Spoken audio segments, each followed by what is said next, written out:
The Reserve Bank's surprise move to cut interest rates has been welcomed by both homeowners and small businesses, with rates at near record lows.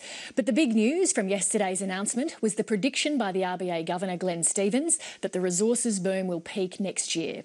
It's partly due to China's slowing growth, and that's creating uncertainty about Australia's economic future. To discuss the outlook, with me in the studio is David Murray, the former head of both the Future Fund and the Commonwealth Bank. Welcome to the program, Mr Murray. Thank you. Do you agree with the Reserve Bank's assessment that the resources boom will be over next year?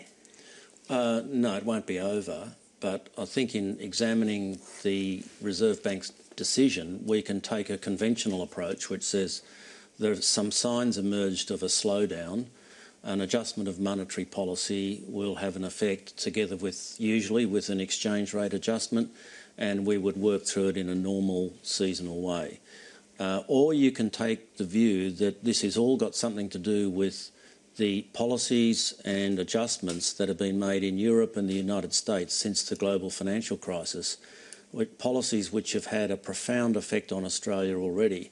And in that situation, we can get a slowdown here without a currency adjustment, and we will have a lag while a lot of big projects are finished before there is an adjustment. But even when that happens, our current account deficit and some other factors will mean that we'll be left with debts that have to be repaid and a tougher time. That's why some observers like Professor Garneau are talking about belt tightening. What would that actually mean for the average Australian? Well, it means things would be tougher, but it also means that something has to be done about that that could have been, frankly, could have been done earlier. I think it's best to describe the thing by looking at the shape of the place.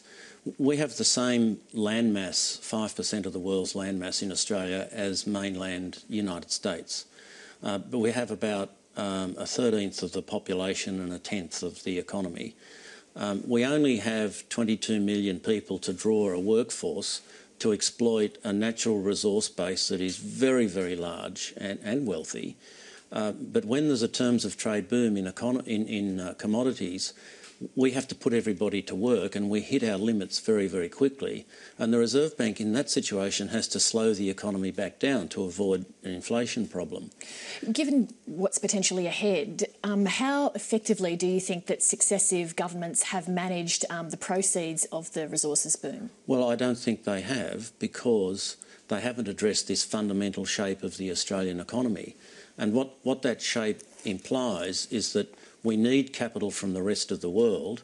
We have a high operating leverage problem in the budget. That is, the welfare costs in Australia are so high that when we forget the boom, commodities always change prices. And a seller of commodities is a price taker, whereas we have a high fixed cost in our budget, mostly in welfare, which is now up to 100% of the personal tax take. So with those problems and a persistent current account deficit, Australia is not a country that can afford very much public debt, yet the public debt's been rising. So in what ways then have past governments squandered that money? What do you think are the things they've done wrong with it? There was an inconsistency at the time of the crisis. The crisis happened, the government made some very good quick decisions to guarantee the banking system because of the external problem, but at the same time there was plenty of rhetoric about the China boom not ending. If that was the case, then policy should have been moved to adjust for the sort of problems I just described, not to have handouts and not to start increasing the size of government debt and putting more pressure on the budget. But even before that time, though, the Howard government had also gotten Australians used to handouts in the form of the baby bonus and private health insurance rebates. The Rudd government and the Gillard government have, of course, continued with that mentality. Yeah. What sort of a government is going to have the courage to stand up and say to the public, you know what, you're not getting that stuff anymore? Well, firstly, I agree with you about the former government. The surpluses should have been much higher and more should have been put away than was.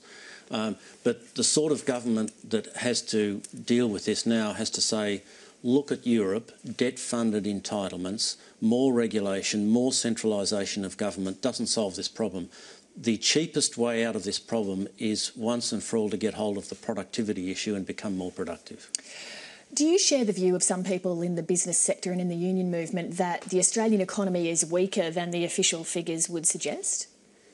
There certainly seems to be some evidence for that in the employment numbers. Otherwise, no, there are some unhelpful signs at the moment, but there's no immediate sign of a big downturn in the economy. But there is serious concern about China and serious concern about inaction of governments in Europe in particular. So given the sort of strengths that we have in the economy, does that mean we will avoid the situation we've seen somewhere like Europe? No, because Australia is far too dependent on the rest of the world, both for trade and capital. Given, though, that we have so many differences in the way our economy is structured, though, to somewhere, say, like Greece, how would it be possible for us to end up going down that route? How would it be possible? Yeah, for us to experience a downturn of that magnitude. Easily possible. If we keep doing what we're doing, we'll get there. But we've got so many things that are different. Australians pay more tax than Greeks. Our public sector's more accountable. We have our individual currency. So what would be the path? We're not a highly productive economy. Our net foreign liabilities as a percentage of GDP are very high in the world. They're not low. And we have this persistent current account deficit.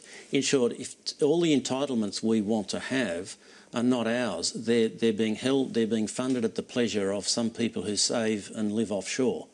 And there comes a time, if you work that way, that these people say, no, I don't want to finance that anymore. And that's what's happened to Greece and Spain and Italy. The Reserve Bank cut official interest rates this week, as we know. If the banks don't pass on that cut in full, does it dilute what the Reserve Bank's trying to do? Yeah, it does. This is called the money transmission effect through the banks. But the Reserve Bank, all of their life, has understood the transmission effect. They've published on it repeatedly. And they take that into account in deciding where they want monetary policy to be. Just bear in mind, I mean, I'm known to be a supporter of banks because of my history, but we want the banks to grow credit in the Australian economy at the same growth rate of the economy itself. When you examine how banks work and how they're regulated, they need to make a return on equity around 16 or so %.